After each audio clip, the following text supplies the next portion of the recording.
Welcome to the Enthusicast, formerly known as the cast that has a working title and subsidiary of Gooch Enterprises. Episode dos. Numero 2. Numero dos. Or however you say it in German, I don't remember. Last time it was kind of rambly, but we went over introductions, who we are, how we got into cars. We didn't really go over what we currently drive. I mean, you did. I didn't go over all the cars that I have.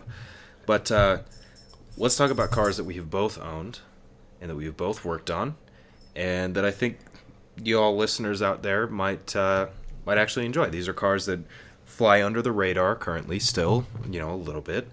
They're cheap, they're affordable, they're easy to work on, they're generally just what's hot kind of right now. And I'm Andy. And I'm Jacob. And this is the Enthusicast. Enthusicast. Maybe we should do an intro like that. Enthuse me. So, first off, we're going to talk about the GM G-Body. So, the General Motors G-Body is technically 1982 through 1987. However, 1981 and 82 models are identical. Although they are considered a A-Body. A-Body, yes. So it's 1978 through... Not to be confused with the 80s front-wheel drive A-Body. Front-wheel drive A-Bodies. Yeah. So the GM A-Body downsized in 1977, and in 78 it was small. It was really small.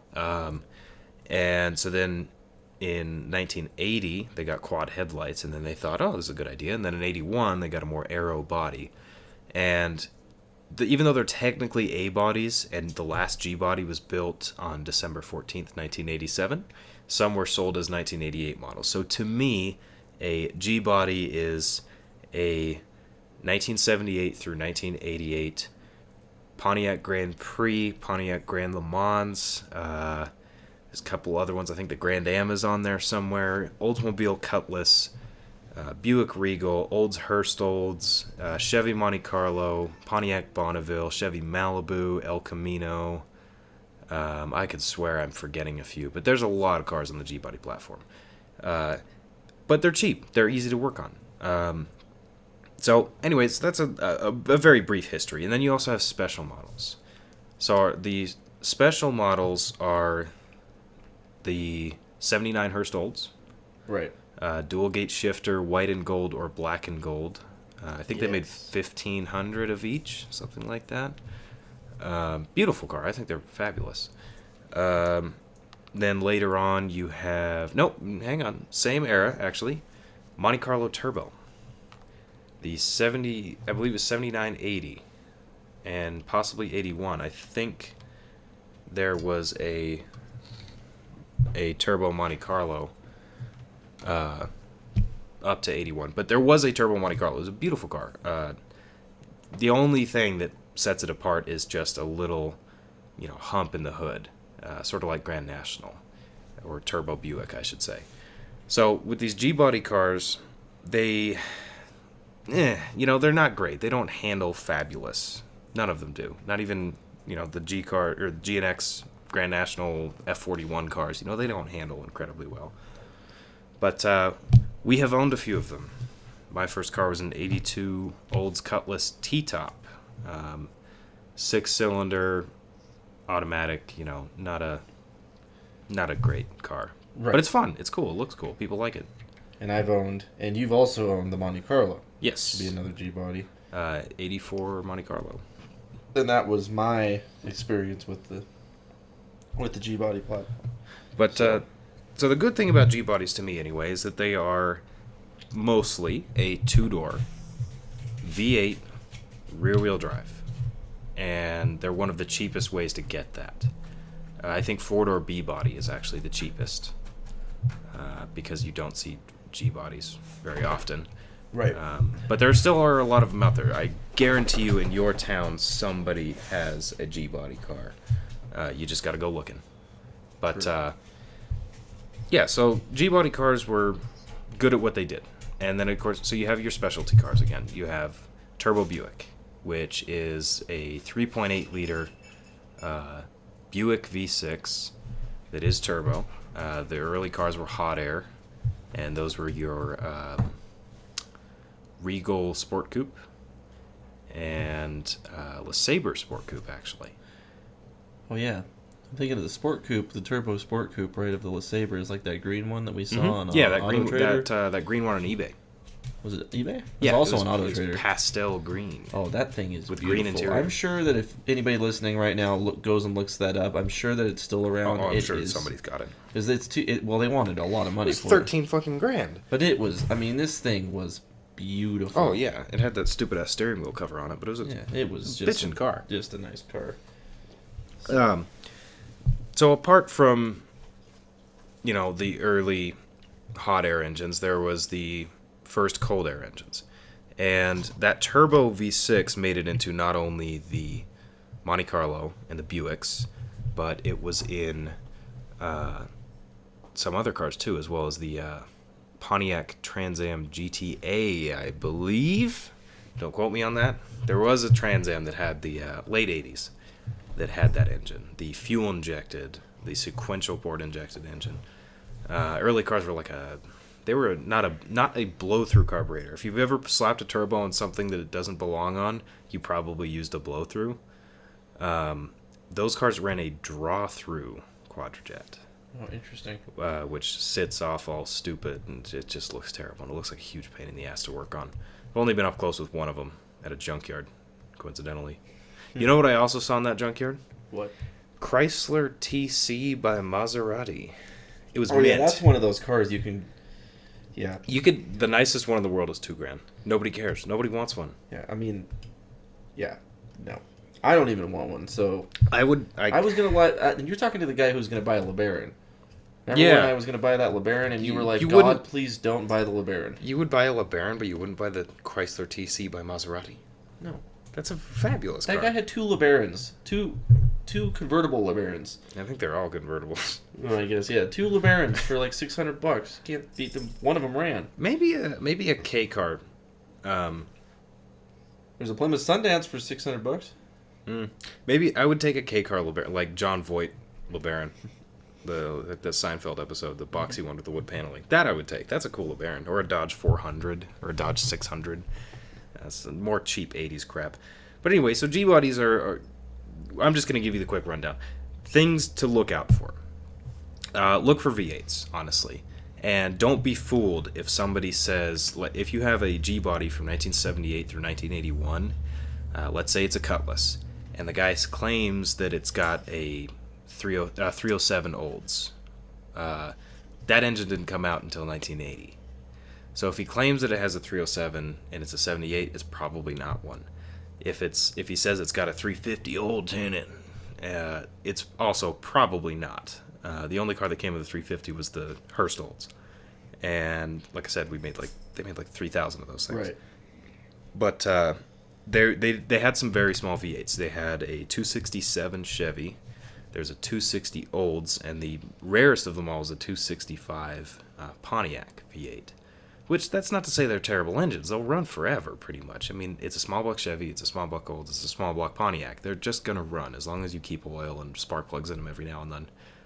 Throw $50 at it once a year, you're fine. Once a year. Hey, sometimes that's all it takes for some of those old engines. But, yeah, throw some money at it every now and then. It'll be fine. They'll run forever, but you're not going to have a powerhouse. Some cars came with factory positive traction. My Cutlass did. That car was ordered really weird. T-tops, bucket seats, floor shifter, blah, blah, blah, with a V6, air conditioning, and factory positive traction, which that still baffles me. I don't know why they did that. It is a weird car. Well, it is a weird car. I forgot. You ever forget you own something? Well, no, because I don't have 6 cars. I have 5. This gentleman here has... I have 5. Yes, he has 5 cars. And none of them run. Well, one of them runs. Well, let's see. The Eagle runs, but it dumps tranny fluid everywhere. So it runs downhill. Until the tranny blows up, yeah. The Cutlass runs. It doesn't get taken out very often because it's a pain in the ass. The Goldbug runs perfect. It's beautiful. Forget about it. That thing runs fabulous. It just doesn't have brake lights or tail lights or turn signals or reverse lights. The Yellow Bug, that does not run. The Scirocco ran like 3 weeks ago. Well, a week ago, actually, before I started taking it apart. You know, it's starting to get very nice outside, and I'm thinking that maybe... I should spend a day and try and make all my shit run. Well, no, what I'm thinking... Yes, but what I'm thinking is maybe, you haven't had a whole lot of luck selling it. Maybe we should jerry-rig some wiring for taillights on the Gold Bug and take it out for a cruise. If it runs so good. It doesn't have plates on it. Well, then get a temporary taxi. I drive it around the block every now and then just to keep it running. Because that thing, for reference, This is a Sunbug. Yes, 74 Super Beetle Sunbug. With that gold color that they come in. Harvest Gold. It's lowered. Yeah, I'm not too big on that. It looks cool, it does look very nice. It rides like ass. Like, damn. Did you just cut the springs? Yeah, I think they just cut the springs. It looks good, though. But, it looks really good. It just rides terrible. You feel bumps for a while. Your ass is not happy.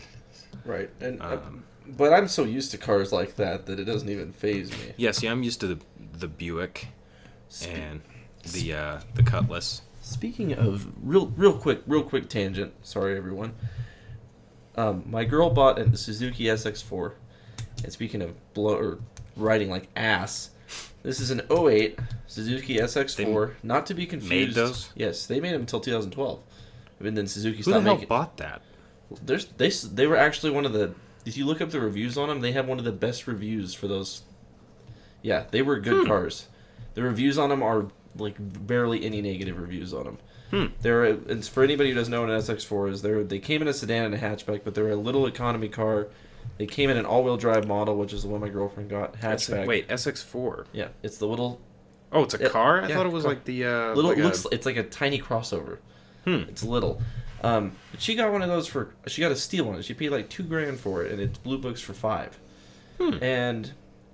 but the struts are blown on the front because the gentleman who owned it before her drove it out to the mines where we live in an area where mining is mining is the only thing keeping this damn town alive. And he drove it out to the mines, which are some really shitty roads, and blew the struts out. So it needs new struts, but it rides like ass. I mean, it's terrible. The Monty was so the Monty wasn't scary.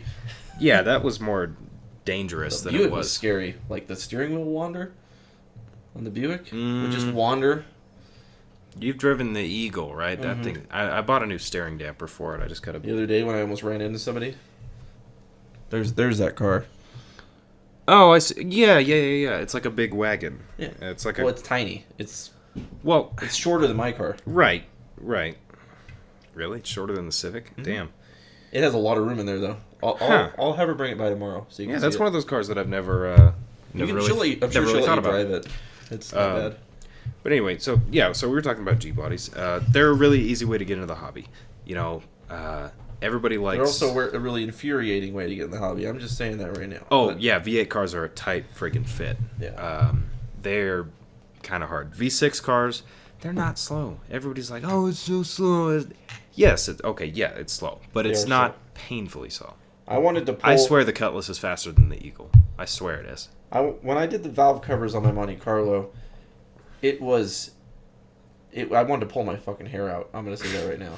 The passenger side in particular, if you have a V8 car and you want to do valve covers in one of those...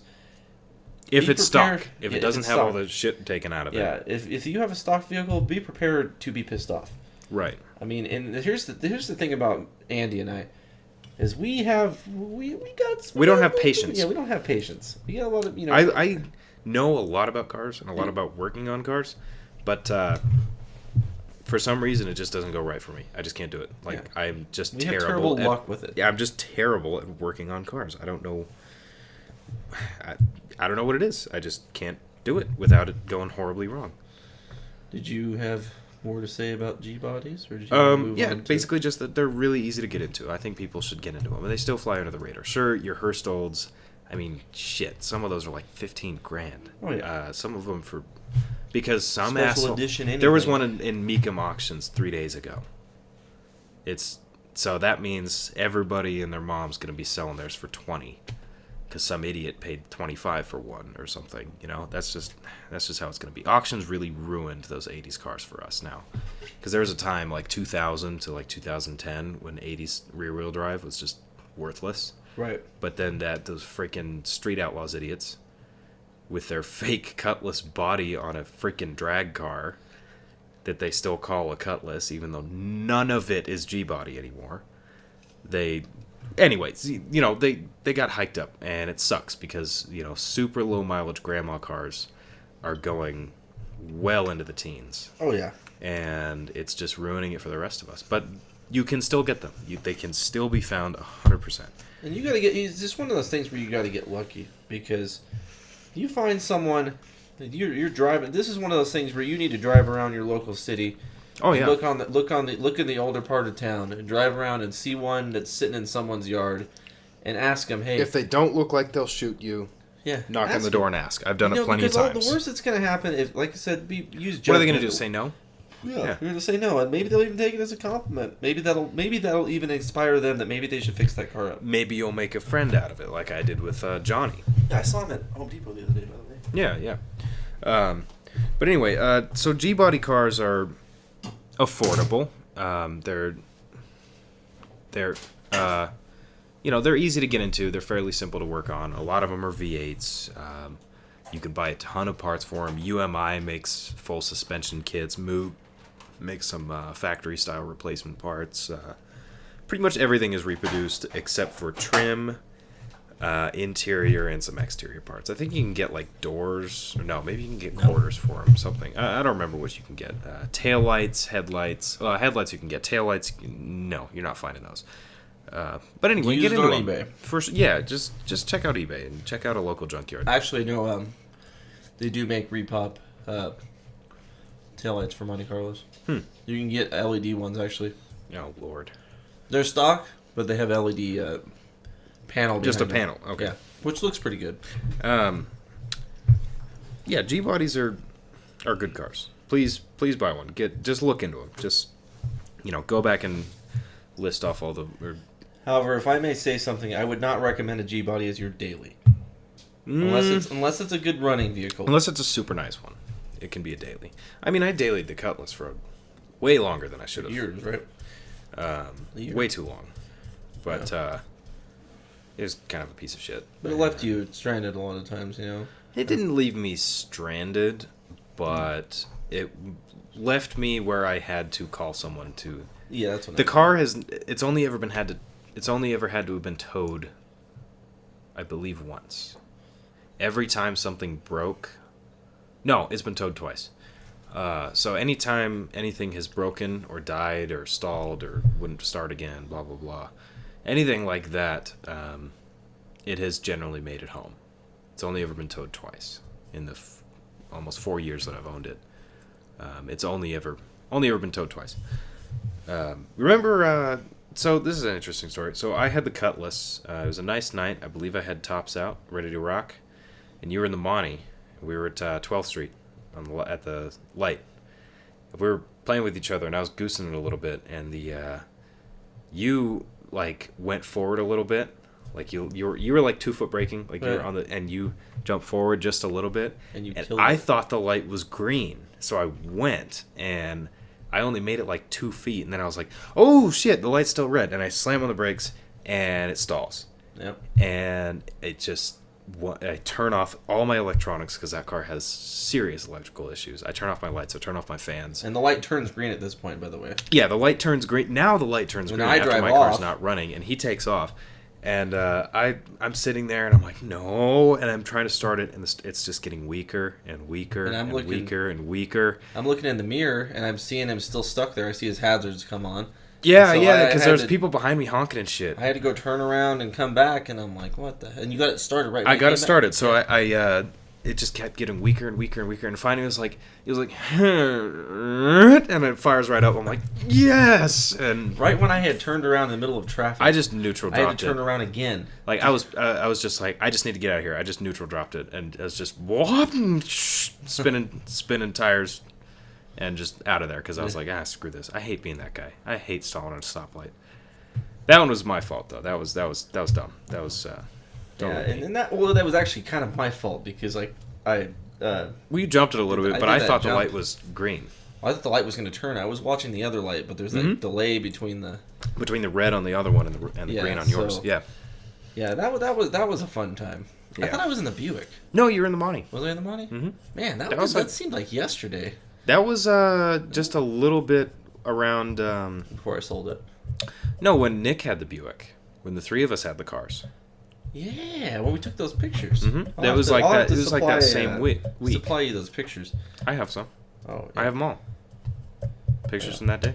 Real quick. We need to let everybody know that we have an Instagram now, so we'll try to post some of the pictures that we have on the Instagram too. Yeah, we'll post up some pictures of our cars. And it's actually literally at just Enthusicast. So just Enthusicast. No, just Enthusicast. That's it. So ENTHUSICAST. Okay. And that's it on Instagram. And Enthusicast. Give it a follow, and we'll keep you updated on when we're uploading. Yeah, whenever we're doing stuff, or if we have an interesting guest or interesting story, we'll.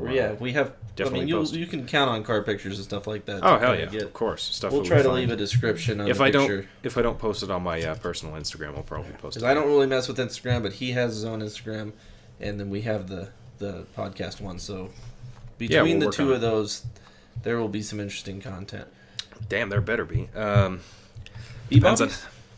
So B-bodies. So the GM B-body is a very close relative to the G-body.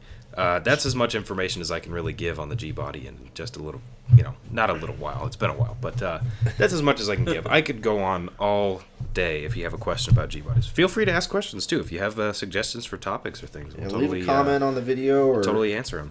Or Instagram. Us. Yeah, Instagram. Yeah, say something. Please, reach out. We like feedback because that'll help us, understand. Tell us what you want. We'll understand who's seeing it and what they want. So, So B-bodies, very close relative. So GM cars, the A body is midsize. The G body is the same thing, but it's midsize. Late A body is midsize front wheel drive. You have the X body, Citation, Pontiac, Sunbird. Something's on the X body. Sunbird, not the Sunfire. It's basically a bunch of crap except for the convertibles and the X11. The X11's a cool car. Nobody's ever said that before. I personally believe any X body is a pile of poop. But that's just my opinion. I kind of like Citations. Chevy Chevette. That's what the hell is the Chevette? It's still an X body. Really? It's a 2-door. Well, the Chevette. It's a 2-door Citation. Well, the Chevette. No, the Chevette's rear-wheel drive. No, it's not. Are they? Yeah, the early Chevette, like '76. Oh, maybe they are. Is rear-wheel drive. Or maybe they're a weird adaptation. Because I know the Cadillac Seville was the K body. H body, those are freaking sweet. Olds, Starfire, Chevy Monza. Those things are so cool. Anyway, so GM put out a lot of the same crap for... Oh, yeah. Recycled tons of parts. Oh, yeah. 1977 to 1990, it was all the same shit, basically. There was no more independent brands. No more manufacturers doing their own thing. You could smack a grill on a different one and make it pass. Oh, yeah. You could put a Chevy grill on a... Well, I don't know. They did. You front could put clips. UPS truck headlights on a '90s Olds. They did front clips and rear clips. That's all the leeway they were given. They weren't doors would fit though, and back in the day they gave them a frame and some brakes and said, "There you go, do whatever the hell you want with it," and that's what they did. And then by the '70s and '80s, it was just cheaper for them to just say, "Here's a body, here's an outline. You put your bumpers and fenders and grills and." Change up the interior a little bit, make it yours, throw whatever the hell motor you want in it out of this giant-ass parts bin we have right here. And there you go, off you go. We'll see who sells. Best seller doesn't get axed first. Yeah. That sucks, though. Pontiac and Olds are done. Yep. What the shittiest part about it... No one cared about Saturn. Well, exactly, that's the thing, is the shittiest part about it is that Saturn was like... Saturn was supposed to replace Olds. Well, and then Olds died. They killed Olds to make room for Saturn, and then Saturn sold like shit. So they were just like, "Whoops! I wish we had Oldsmobile back." I understand that what they were trying to do with Saturn as a whole. However, it poorly executed. Very poorly executed. I mean, there are a few because towards the end of Saturn's time, like I think it was 08, 07. Something like that. Yeah, in that time, They did exactly the same thing. For a while, they had their own vehicles. They used plastic body panels too. They were undentable. The SC, Saturn SC, those are their own platform. I don't believe they share a platform with anything else. I don't think. They use their own engines too. Yeah. However, once they got to 08, 07, for instance, the Aurora is just a Malibu. Saturn it's just an Impala. It's just an Impala. Oral massage. The View is a Chevy. What is that thing called? Chevy Saturn View. What the hell is that? Not the View. Sorry, the View was its own thing. I thought the View was like the Aztec. The View was an Aztec. Shitty. I'm talking mix about between an Aztec and an Envoy. I'm talking about Saturn on their deathbed. Last couple of years of Saturn, when they had cars that pretty much were rebadged, identical. Saturn Sky Red Line. Is it the SUV? No, it's the Pontiac. That ugly looking thing. Freaking crap! Son of a bitch! What's that called? That ugly little Pontiac. Anyway, yeah, the Saturn Sky was actually the better looking alternative to that shitty little Pontiac. Right, and they made a GXP version of that too. And that's my thing. Okay, so because at the end of Saturn's time, I actually did like the Saturn alternatives to some of the cars that the GM was. Ion Redline versus Cobalt SS. I'm talking about the Aura. Aura. I can't say it. Saturn Aura. The Saturn looked better than the Impala, in my opinion, or whatever it was replacing, and so did the small SUV. It wasn't the View. It replaced the Chevy, the little Chevy SUV that they had. Equinox? No, the tiny Chevy SUV. Tiny Chevy. This freaking Suzuki Sidekick, whatever that Geo crap was. Well, no, this is in late 2000s. But they have a Redline version of it, and it looks badass. There's one in town. It's light blue. Oh, yeah. You know what I'm talking about? Mm-hmm. Yeah, those. I actually like one of those. But anyways, they were slow though. But it's sad that Saturn, ended up dying last. They died last, didn't they? Yeah. Pontiac was 09. Oh yeah, okay. So maybe it was close to the same time. I think they actually got axed at the same time. I just think it's sad that GM handed it down to Oldsmobile. They leaked that on accident. So Oldsmobile was killed off in 04, and in 1997 at Nationals or something. I don't remember where it was, but somebody from GM accidentally leaked oh yeah, Oldsmobile's done. And this was the first one to go. GM had never killed a division before, except for, little divisions, even Harrison Radiator's still around. But, little subsidiaries and things like that they had killed off before. But they'd never killed off one of their freaking brands before. Yeah. And so Oldsmobile was first. And in 1997, somebody accidentally said something. And everybody's like, oh, shit. Yeah. And so then Olds went out with a freaking bang. The final 500 cars. All those dark cherry Auroras with V8s. The Aurora is a genuinely great car. They might not be insanely reliable, but they're not unreliable. And everybody's like, oh, head gaskets and the starters under the intake manifold. It's not that bad. Get used to it. If you don't want head gasket problems, don't buy a fucking Subaru. Since your Subaru is so goddamn easy to work on. Yeah, have fun with that. But anyway, no, they went out with a bang. They came out with some pretty cool stuff. Anyway, how the hell did we get here? B-bodies. Yeah, we were at B-bodies. Oh, we were talking about X-bodies and shit. Quite the tangent. Anyway, that's okay. That's what we were. So B-bodies are the full size. They are mostly 4-doors. You have your Caprice, Chevy Caprice, Buick LeSabre, Pontiac Parisine, and Bonneville.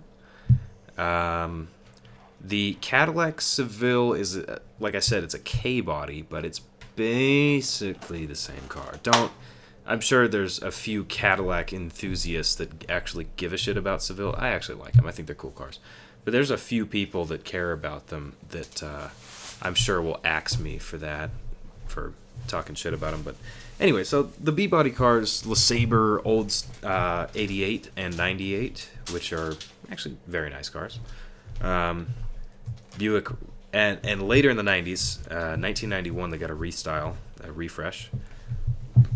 And 92, 93, you get the Chevy Caprice and the Chevy Caprice PPV 9C1. I was thinking of the new Caprice PPV, but the Caprice 9C1, the police package.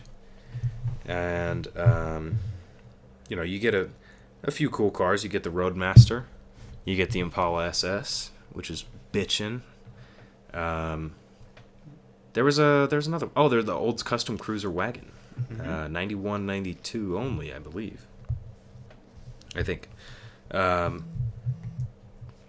There was a... I swear there was another one. There was Impala. What was it? There wasn't a... Oh, the Cadillac Fleetwood. Mm-hmm. Even though they call it a D-body. But it's a freaking B-body. It's the same car. It's like 8 inches longer. Like that ever made a difference. But yeah, so the B-bodies were bigger. They were a little bit slower because they had the same engines. But later on, they actually got fuel injection. You know, the 89, 90, 91, the last of the square B-bodies did come with fuel injection. And they're not bad cars. It's just like the G-body. It's super easy to get into. They look pretty cool. You can mod the hell out of them. They make all the parts for them. You can do... TBI? Yeah, they were TBI. The 91 Cadillac Fleetwood was the last GM car to use a carburetor. Some of them still came with the roller cam 307 olds. Wow. With a quadrijet. But hey, we weren't the last. Freaking Chrysler kept using carbs until 93. But that's because of Wagoneer. But, dude, if Wagoneer got fuel injection and an overdrive tranny standard, holy hell, that would have went a long time. Oh, yeah. Same with Eagle. Good God, if Eagle just had an overdrive automatic, that would be fabulous. I hear the 5 speeds aren't terrible to drive, but the 3-speed auto sucks. Anyway, so B-bodies and G-bodies, any rear-wheel drive GM stuff, basically, from 1976, 77 through, I would say, 96. Actually, yeah, that was the last of the rear-wheel drives. 96, the Roadmaster, Caprice, Impala. So yeah, they're good cars. Just seriously, look into them. I think we're going to take a really quick break, but we'll be right back. Alrighty. Testes. We are back. So we just talked about G-bodies. We just talked about B-bodies. And now another time, they're not really Malaise era cars, but they have some roots in that. But the Ford Panther body. Now, I know a little bit about Panther cars. I'm not going to claim to be an expert on them. But Jacob, you do know a lot about Panther cars, so please, school us on the Ford Panther. Alright, so most people know Panther cars. Well, you probably a lot of people probably Jesus, that was a good burp. Sorry, go on. A lot of normal people probably haven't heard Panther, the term Panther platform, which for anybody who doesn't know is Ford Crown Victoria, which everybody knows. I'm sure everybody's seen one. Everybody's gotten pulled over by one and freaked out when they saw one. Yeah, cop cars, taxis, but general public service vehicles. Okay, then you have the Mercury Grand Marquis, which is it's slightly more uppity sister. Not as Spartan. Yeah. Nicer car. And then there is the pinnacle of luxury with the... Really? It is the last rear-wheel drive full-size V8. The Lincoln Town Car. Now, the most notable... The Crown Vic had the same design... 92, right? 92 to 2011. However, in 98, it got a facelift. And then the design slow. I know that a few different increments of when it got changed. Yeah. I like the Aero body, the 92 to 96, or 92 to 97. I actually like that Crown Vic. I think they look cool. Because every 90s cop show had those. And that's the difference between me and Andy. I really do not like Aero bodies. I like the Aero body. The whale body's okay. The 98 and up with the whale body. And I had a 98 non-Police Interceptor. And you guys know the P71 is the Police Interceptor. Those have upgraded suspension. They got a freaking Watts link in the back too. It's bitching. Better rear ends. They had like higher output alternators. I think it's bullshit that they had more power. I really think it's the gears. I think all the engines make the same amount of power. I really don't think they changed it. No, there was no power difference. I thought there was. I thought they were rated as having different amounts of power. No. They have more torque, I think. Because it's like to me, I think it's bullshit that they have a different intake manifold. Because they have a different. The police ones have a different intake manifold. Right, and the police cars have a different tranny and a different valve body and a different. They have a heavy duty transmission. Aluminum drive shaft that'll rip in half if you put exhaust on it and rub it. They also sit about an inch higher. Mm-hmm. Yeah, you can be able to hop curbs. Oh, well, it's supposed to be able to drop curbs. I wouldn't go hopping curbs. Yeah.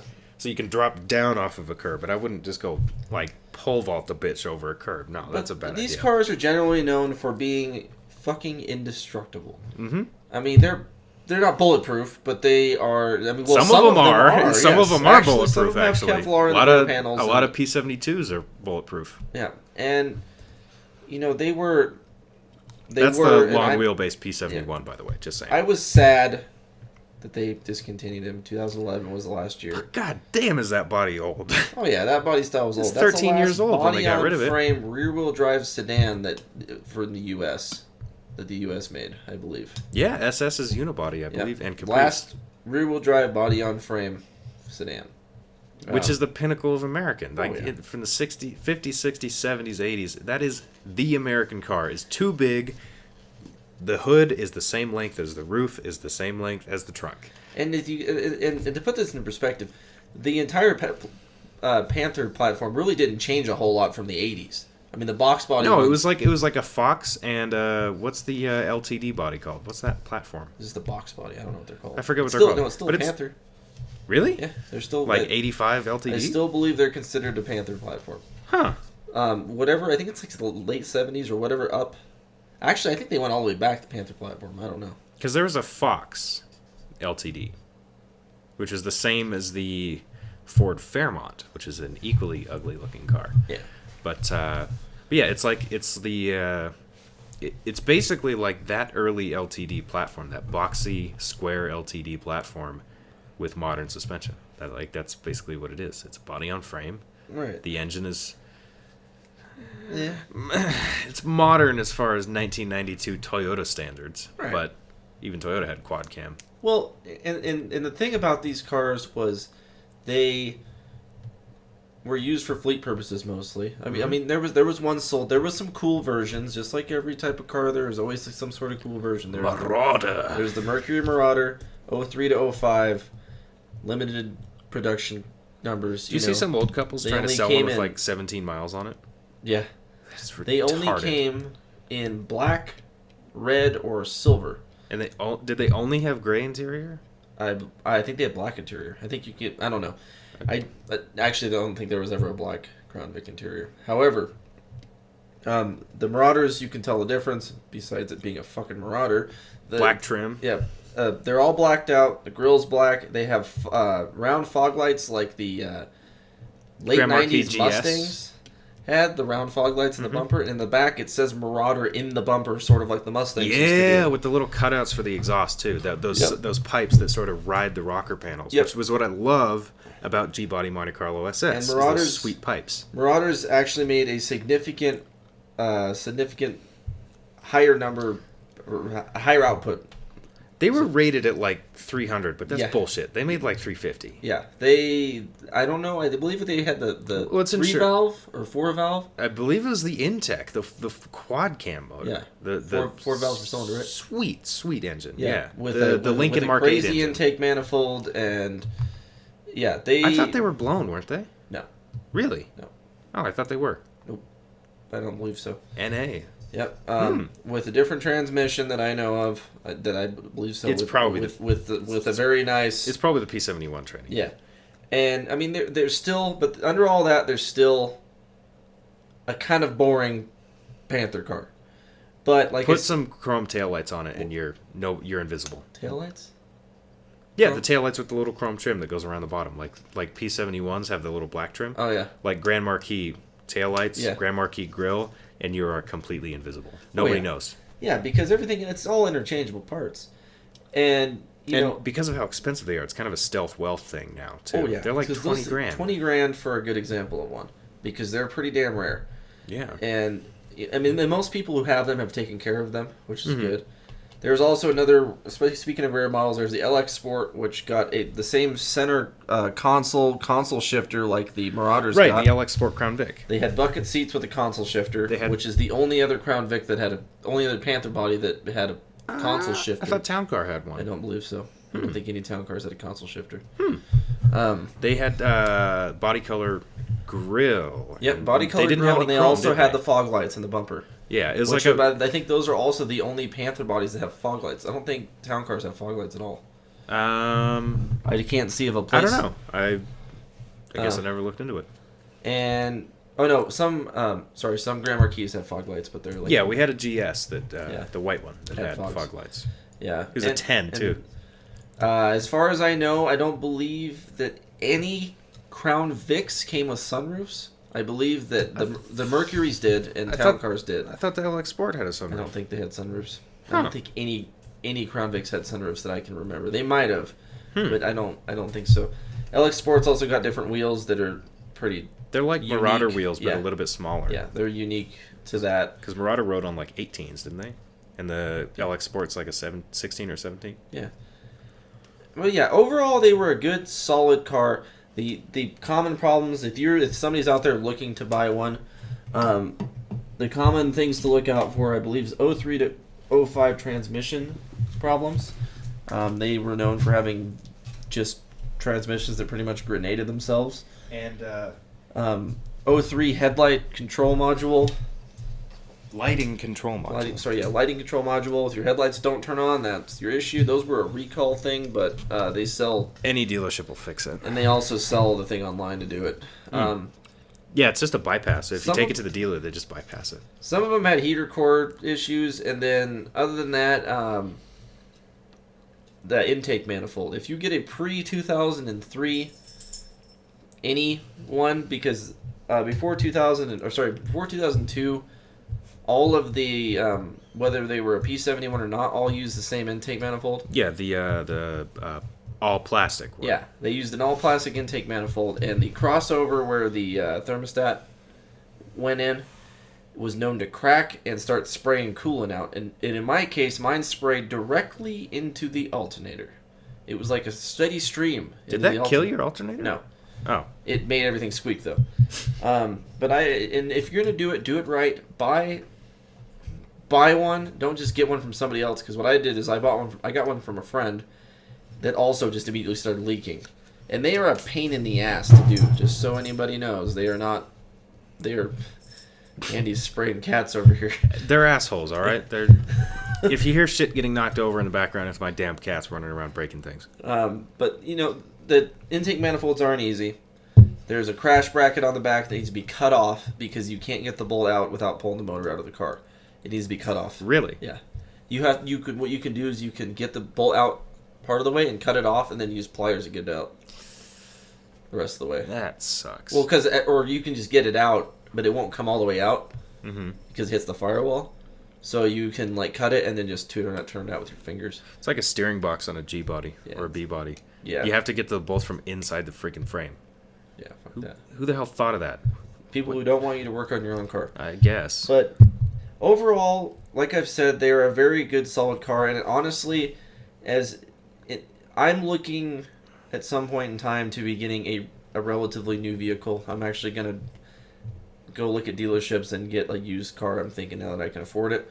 But I really am thinking of going to a dealership out of town and getting a Crown Vic, a nice one. Because I know it's a car. I know it's a car I can work on. And you know how to do the intake manifold. They're solid.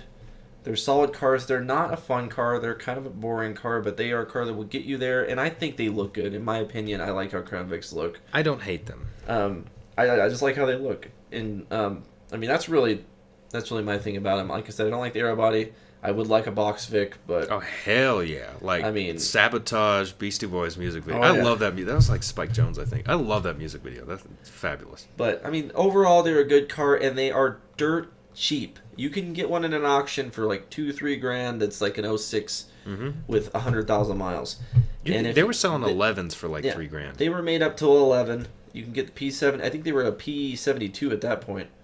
No, the P72 was the long wheel, but they still made the P71. Well, it was called something else, though, after, 08. The designation was different. It was like P97. I swear there was a P73. P73, is that what it is? Yeah. Okay, I wasn't sure what that was. I believe it's a P73 after 2008. They have a TAC in the gauge cluster. They have different windows. Has the TAC. Yeah, they have different window switches to the more modern ones that you can stick your finger under to pull up instead of the old Ford Taurus style round buttons. And you mean like an actual switch as opposed to a yeah. Oh, okay. Like new Fords have, where you pull it up Like yeah. Like modern switches. You push down to go down, pull up to go up. Yeah, like every modern car now. Yeah. So it's just like that. But you can still get very good examples now. They changed it enough to keep technologically to keep the car relevant, even though the body and the design was old as hell. And I mean, the gas mileage isn't terrible. It's not great, but it's not terrible. No, we get like 20 out of ours. It's an overall good car, in my opinion. Yes, it's a very good car. Especially if you were going to daily it, I'd daily one of those. I don't have a problem with it. Yeah, my dad drives that thing. They're big and floaty, but they also, believe it or not, there is quite an aftermarket for them. Mm-hmm. Because that motor... All that Mustang shit bolts right on. Oh, yeah. And in terms, there are companies that do make suspension stuff for those. They actually make like all sorts of stuff for them. Mm-hmm. There's actually a pretty big aftermarket for them because people understand how cheap those are, and you can actually. I'm not saying for $5,000 you can have one hell of a freaking Panther body. Oh yeah, and buy the car for $1,000. You could throw a fucking blower on there. I mean, yeah, just get a not Paxton. Well, yeah, I guess you could put a Paxton blower on it, but who is it? ProCharger. They're the ones that make all the Mustang shit for them. There was one. Every dude with a 2-valve Mustang's got a freaking ProCharger on it. There was one for sale back east. It was a sheriff's office built it up, and it had like 600 horsepower. That reminds me. And then I have a buddy who lives in Oregon who has a stick shift swapped. Ooh, the Ash Crime. What's the Mustang tranny 05 to 09 S197? Yeah, that's what he has in there. The TKO something or other. Nick had one. His is an 05 and he's got or 06 and he's got it switched to. It's 08. Sorry. They're so cool. Swap to manual. It's badass. There's so much room too because they don't have a freaking console. Also, if you get a P71, gnarly burnouts. I'd like to have some possible deniability here. I may or may not know that the Crown Vic does a shitty burnout. Like, they just don't... They're not great. Maybe if you have the 355s. Nick's did a good burnout. Well, yeah, he had the 355s. Not Mine couldn't do a burnout. You had like a 278. Yeah, I had shitty gears, but I had a civilian one. Yeah. Civilian. I have a civilian. I was like... What can I say? The use of that word in the wrong place. But no, speaking of this built-up police department one, the Illinois State Troopers in 1988 seized a Grand National, a WE4 black Grand National. And what they did with it is they seized it because it had a bunch of guns and like coke and like 35 grand cash in the trunk. So they seized it and used it as an interceptor car until like 93 or 92, badass. Something like that. Yeah, it's freaking sweet. And there's a whole story about it. It really did happen. It is a real thing. And in the pictures, you can spot it so easy because it has a black grill. Your eyes look through the grill. So if they hit and see the lights behind it. So if they like the fog lights that I had on the Cuddy, because if you had a chrome grill on that thing, your eyes would be directed to the chrome. But because it's all black, you look right through the grill and into those lights. But it's still sweet stealth interceptor. One other point on the Crown Vic before I let Andy talk about something that he's been wanting to talk about. Oh, hell yeah. Is the stealth factor. Not stealth factor, but it's not necessarily that. It's the people don't screw with you. Oh, nobody fucks with you in a Crown Vic. Like, even though there's a great sense of false authority driving one of those. Yeah, and regular car reviews put it a funny way. It's because you want to look like a cop. It's because you want to look like a cop. It really is, honestly. But people don't mess with you. But then again, you do have to deal with people driving slow in front of you. Mm-hmm. And the other thing is, they're just people won't mess with you. I mean, the day that Dad bought it. We bought the car in Salt Lake City, which is about 3 hours away from here. We were in Elko, Nevada, which is just forget about it. But my dad bought it at an auction in Salt Lake City. The last registered owner and original owner was the city of West Jordan, Utah. Anyway, so we bought the car over there, and we were driving it back. And so in the mirror, we noticed the Subaru Outback had to be doing triple digits. No way he wasn't. Hauling ass on the salt flats. And we're just cruising in the Vic. And it's a P71, it's a police interceptor, but it's unmarked. There are no antennas at all, not even the radio antenna. There's nothing outside the car. It's all silver. It doesn't... Yeah, it sort of looks like a cop car, but because it had the factory wheels on it. Yep, and the black rear panel and the tail lights. It did say police interceptor on it, though. It did not. I didn't? No, we've never had the police interceptor badge. It was removed. Oh, damn. The car is like totally stealth. Oh. Like that was the whole idea of that car. But so this Subaru comes up on us doing like 110, and hauling ass, and then they slow down and they pass us real slow. There's like 8 Asians in the car. They all look at us until they make sure we're not a cop, and then fucking nail it, and they're just gone again. Like they only slowed down to make sure we weren't cops, and that was when it didn't have tinted windows, so you could actually see in it. And they just checked, make sure we're just a couple of regular dudes in a Crown Vic, and then they just took off in that freaking Outback. Never seen one of those scoot like that.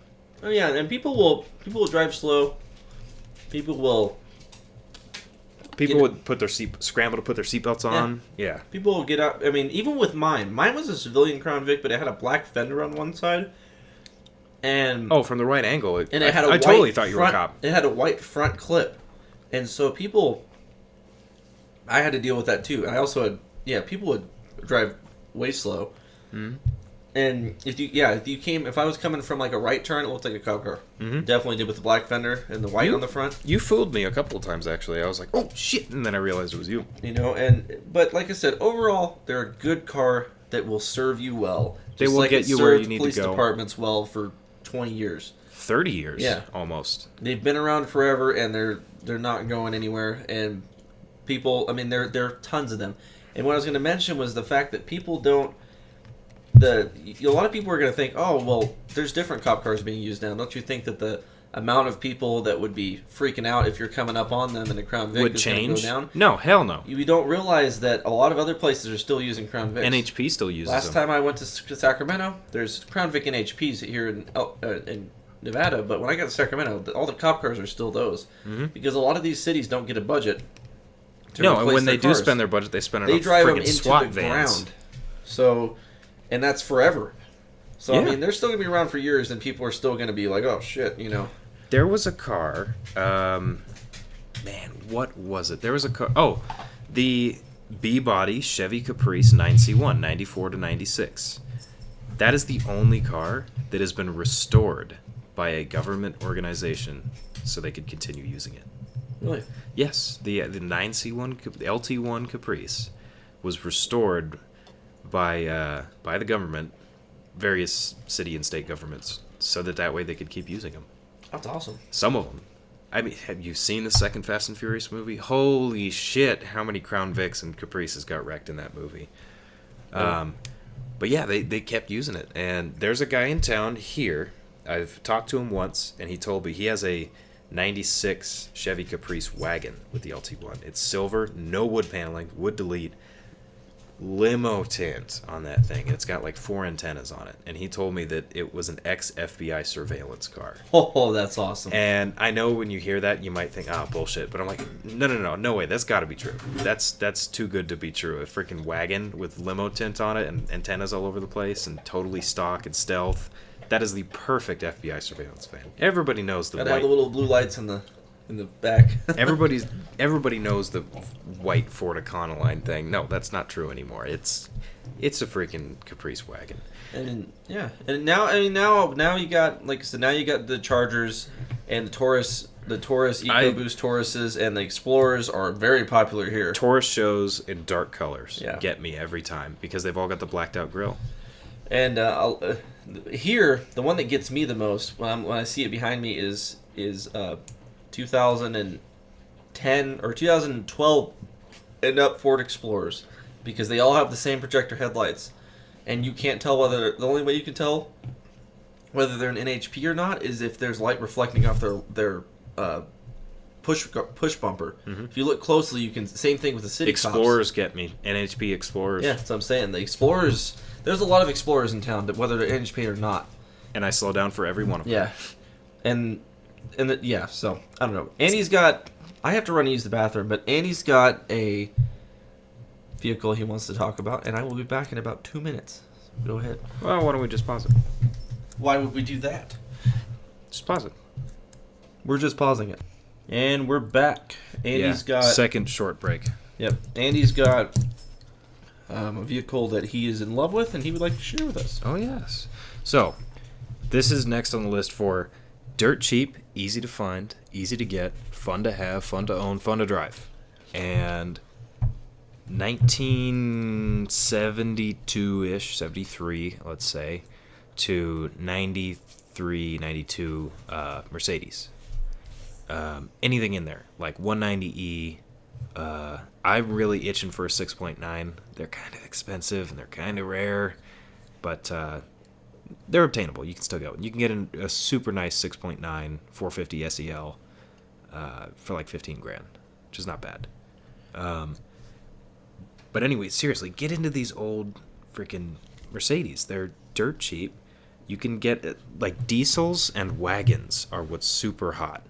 And by that I don't mean, everybody wants one and they're expensive.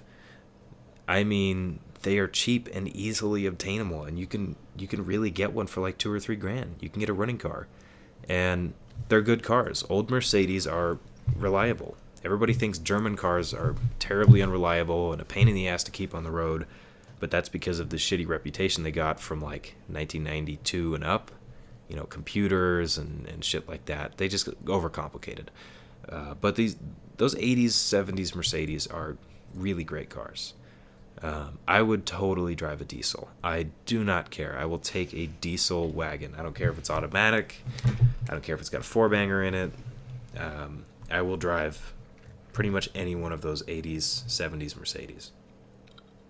I just think they're great cars. I think they look cool. I've heard they drive really great and that they're reliable. They're not hard to keep on the road. A lot of them are mechanical injection. They run for pretty much ever. A lot of them have a ton of miles on them, especially the diesels. And the diesels are dirt cheap. I know I said that a couple times now, but they really are cheap. Please go out and get yourself a diesel Mercedes. The other thing that's dirt cheap, A1 Volkswagen. A1 Volkswagen. A1.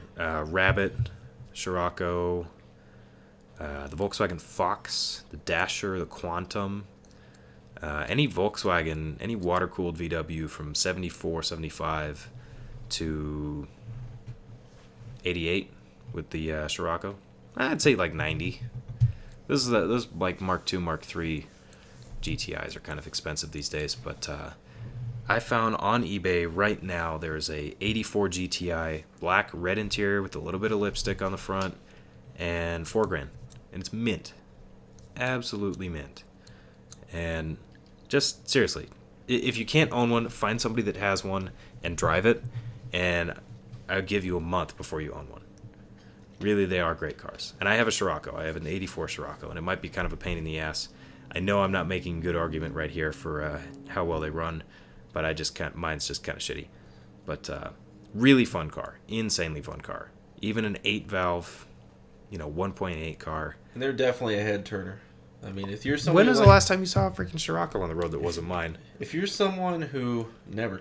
If you're someone who wants to be kind of flashy, and there's nothing wrong with that, just me driving, I drove it one time, and I had someone come up to me and say, "Well, I haven't seen one of those in forever, blah, blah, blah. Those are so cool." So really? When was that? When you were in AutoZone and I was outside. That guy came up to the car. Oh, okay, cool. And people turn their heads. It's a good looking car. I mean, his is a good example of one, in my opinion. It needs a little bit of love, but his is. It's not a bad car. It's like a 6. Yeah, it's like a 6. It's like a 7. The Eagle's like a 7. The Eagle's like a 7.5.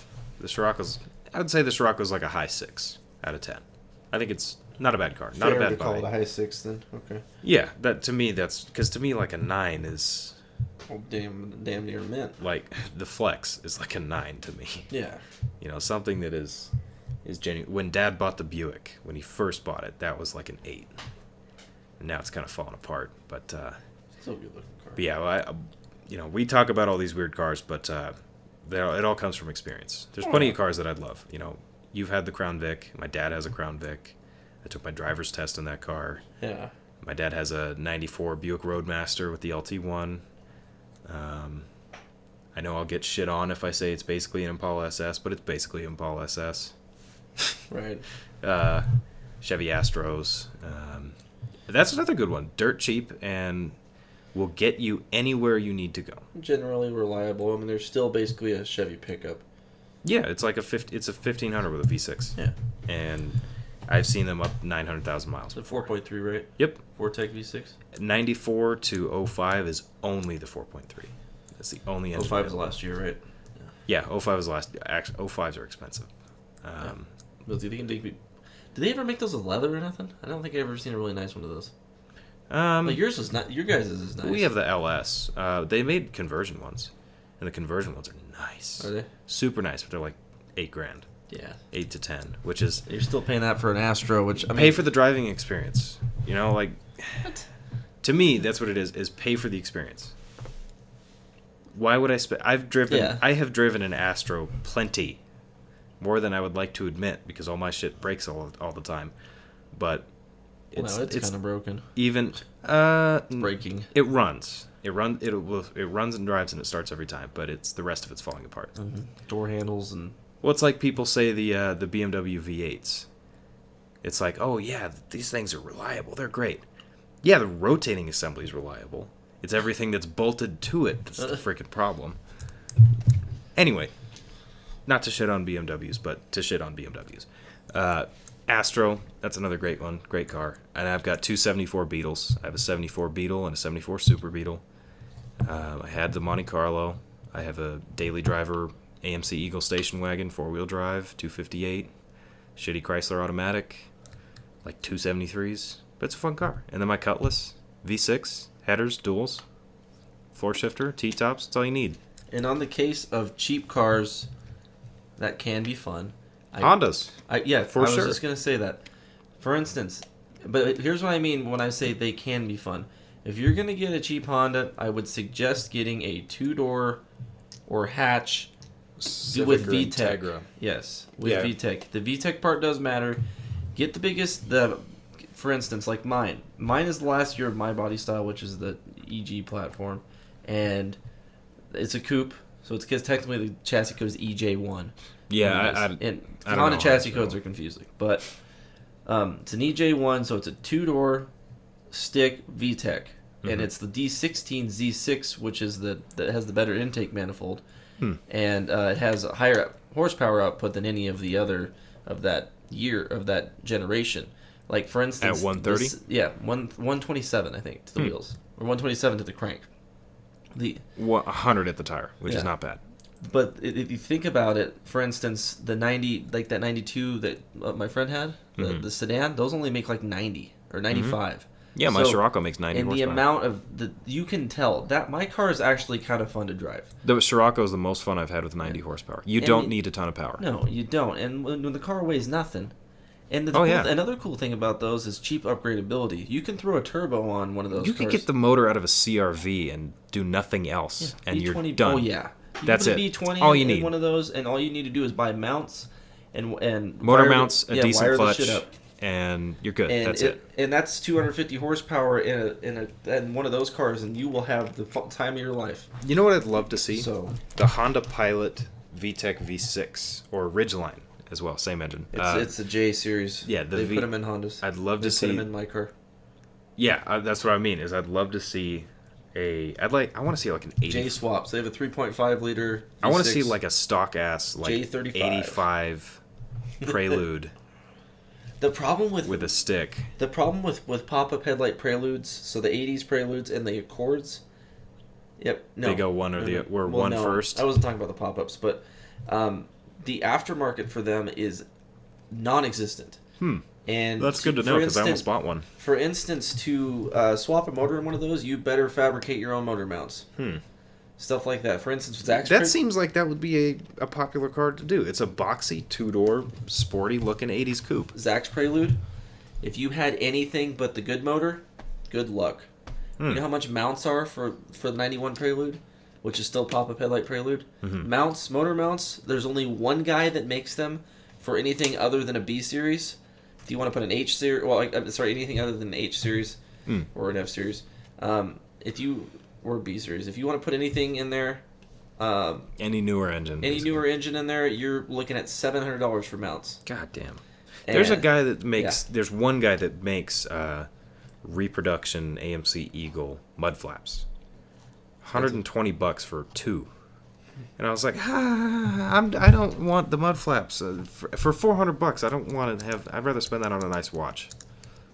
Right. I'd rather make me look good than make the car look good for that kind of money. I can't dig it. But eventually maybe. Right. I mean, they haven't made parts for that car for 30 years, which kind of sucks. But Hondas are this generation's hot rod for sure. Oh yeah. I mean, maybe next time or another time we'll do one on modern hot rodding. Right. Honda.